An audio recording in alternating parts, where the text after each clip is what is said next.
Hi, Abraham. Thank you. I had a couple of questions on the tapes on virtual reality.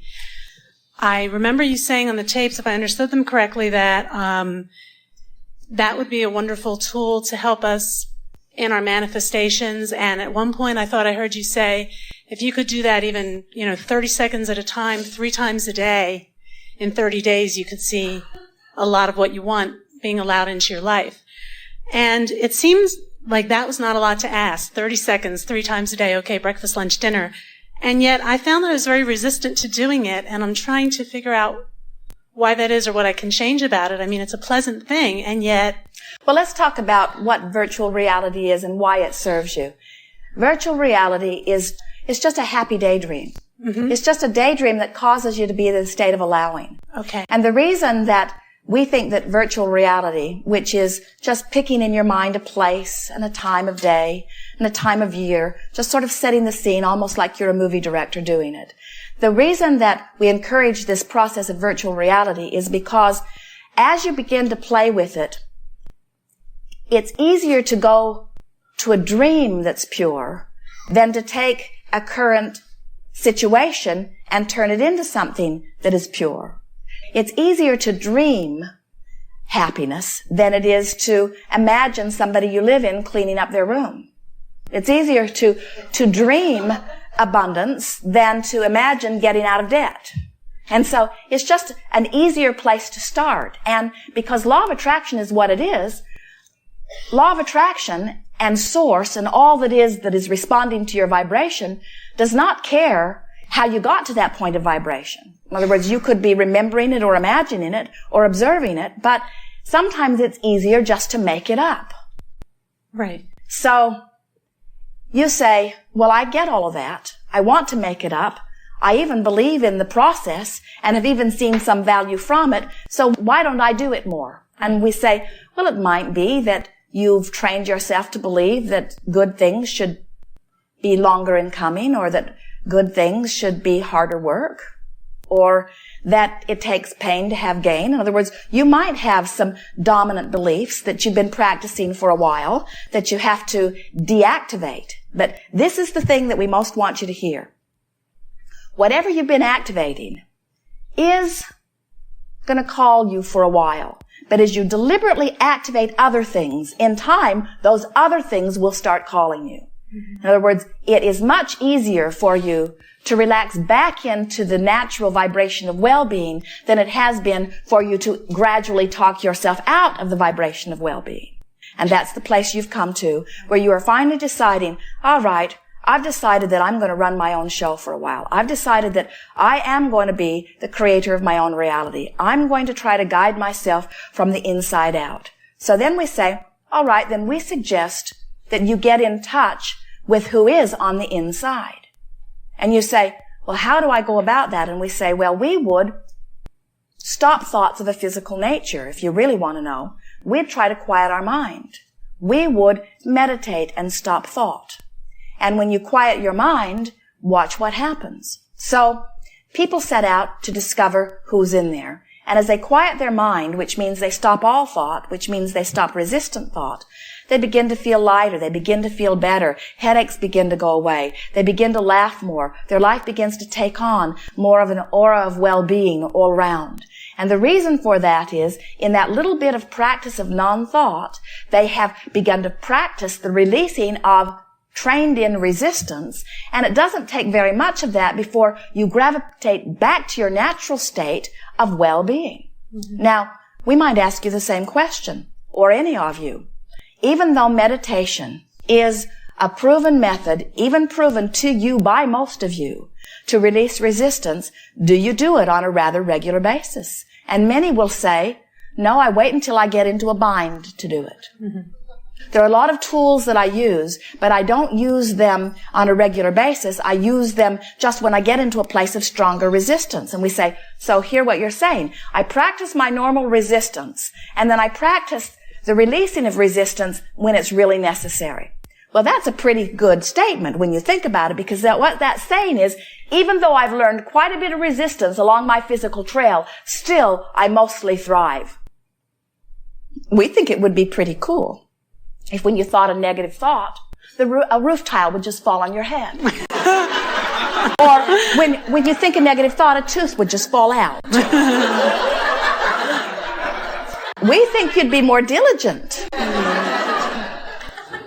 But when it's something as insignificant as just momentary negative emotion that you can adjust to, that you can get used to, then many of you say, this resistance I'm not really thriving, but it's not killing me either. And so we just think you have to make a decision that it is important to feel good. Right. And many of you are coming to that. Sometimes you make your strongest decision of how important it is to feel good when you feel at your very worst. You feel your very baddest. And we say, talk about doing something the hard way. Making a decision to feel good when you're feeling your very worst. That's like saying, I think I will dig a hole a mile deep and then I will climb out and then I will get on my journey. And we say, why not just get on your journey? And you say, there's something more virtuous about digging the hole first, don't you think? And you say, the public seems to like it more. When I overcome strong obstacles, I get more applause and more attention. And it's annoying to disconnected people when I'm tuned in, tapped in, turned on all the time. So I have to be a little human. And we say, we would give all of that up. We would give up every bit of resistance that we could in every moment. In our moments, we would be looking for reasons to feel good. And if virtual reality works for you, then do it. If having something funny in your pocket to read all the time works for you, then do it. If listening to beautiful music does it for you, then we would do it. In other words, we would do everything. And what you begin to notice is a lot of variety pleases you. There are so many things that get you into that high, good feeling place. And then once you have sort of mastered the feeling good whenever you want to, then you can apply it to any subject that you want. Yes. Okay, so it's a mental discipline to go and do these things. Like if I want to do there's a commitment in the beginning. If I have some resistance based on my past of not taking the 30 seconds to do that. It's interesting how we talk about how much discipline we need to feel good. Yeah. I'm working really, really, really, really hard at feeling good because I know there's a good reason. Because that's like someone giving you an ice cream cone, your favorite kind.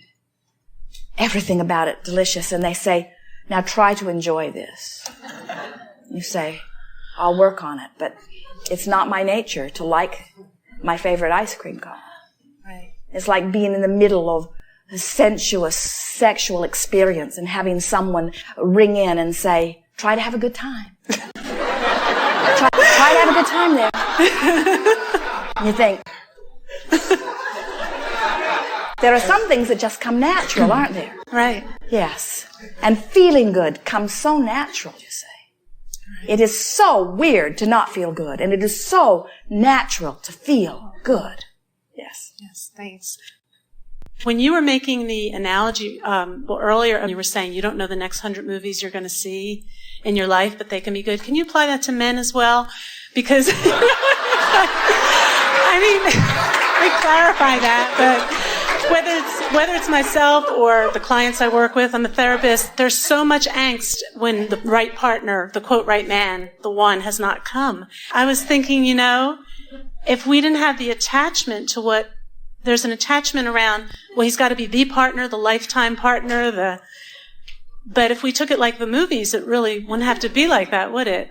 Because whatever would be in front of you would be your now experience. As most people, not all, but most people approach the idea of relationship, they are unfulfilled, looking for a missing piece to fulfill them. Yes. So the whole time that piece is missing, they are unfulfilled, which means they cannot find the piece because it's missing. You have to be in the place of allowing the well-being to flow before it can come, you see. And that's why so many relationships feel a little void for a while, but if you are in the habit of finding voids to fill, then every relationship, the good part of it is temporary because you're always reaching then for something else to fill the new void that comes. This isn't a subject of relationships. This isn't a subject of money. This isn't a subject of filling the laundry list. This is a subject of getting into the place of feeling good for no good reason other than it's natural. so that all things that I have defined in this physical format and beyond can be fulfilled, revealed to me now. We don't know how you can easily say to someone who is all upset about someone missing in their life, because as long as they feel that upsetness, they can't let in what they really want. So we do what mothers of small children do. We try to distract them from what's really bothering them. Because if they are not activating the sense of loss or loneliness, then their desire can be fulfilled. And so then we would talk to them like this. As they say, oh, it's been so long, we would say, those words aren't getting you anywhere. And they would say, but they are true. Shouldn't I tell you like it is? And we say, only if you want more of what is. And they would say, well, I don't want more of what is. I don't want more absence of my mate. And so we say, well, then let's talk about something else. And they say, well, I don't really want to talk about anything else because this is the thing that matters the most to me. And we say, all right, then let's talk about what you really want. And they say, well, what I really want is something that I don't have. And we say, well, we shouldn't talk about what you have, we should talk about what you want. And they say, well, it's so painful to talk about what I want because it just reminds me of what I don't have. And we say, you are in this place where you cannot win. You're saying, I want this thing I do not have and do not have and do not have and do not have. Did I mention to you that I do not have this thing I want? I do not have this thing I want. And we say, well, how do you feel? And they say, I'm miserable because I do not have this thing I want. And we say, well, that will not get you to this thing you want. And they say, I know, can you please help me? And we say, yes, we can help you, but you've got to talk about what you do want. And they say, I can't talk about what I do want because when I talk about what I do want, it reminds me that I don't have what I do want. And we say, well, is there anything working in your life? And they say, yes. Yes. We say, would you like to talk about it? And they say, no, I need to talk with you about the things that are not working. And we say, therein lies your problem. When you talk constantly about the things that are not working, you do not amplify or escalate what does work. In every powerful now, you're escalating what works or you're escalating what doesn't work, and everything is tied together. So if you can find one little piece of something in your life that works, and talk about it, praise it, bask over it, pat yourself on the back, tell others about it, feel good about it, feel smug about it, feel happy about it. What happens is you hold yourself in a state of perpetual allowing of good things. And then other things on other topics are allowed because of your holding yourself in this holding pattern of well-being relative to one thing. I've experienced that, actually. Yes. My career started taking off when I got my attention off my career, when I was in a relationship. And relationships will take off when you get your attention off the relationship that isn't there. Sometimes you're at the place where you can start thinking about the relationship, and thinking about the relationship is life-giving. It's delicious. It's lovely. It gives you goosebumps. And so under those conditions, don't think about something else. Think about that. But use the wisdom that comes with your emotions to know whether the thought that you're thinking is allowing what you want or whether it's disallowing. You can tell. It's not hard to tell. Good feels good, and resisting good does not feel good. You can always tell. Okay. And if you're not sure, just keep doing whatever you're doing, and pretty soon you'll be able to tell. Right. Because whatever direction you're going is going to become more and more and more. Right. We think that sometimes what happens is that most of you are not using your power of focus. And part of that is because of the diversity of your life, because of the fast moving of your life, because of the variety of your life. And so you cannot actually stay on one subject only for a long period of time.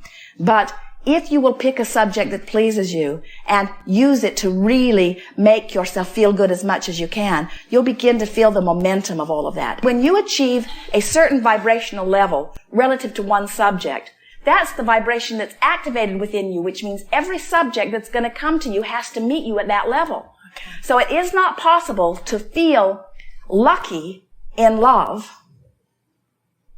without enhancing your financial fortune as well, unless you keep beating the drum of the financial problems, you see.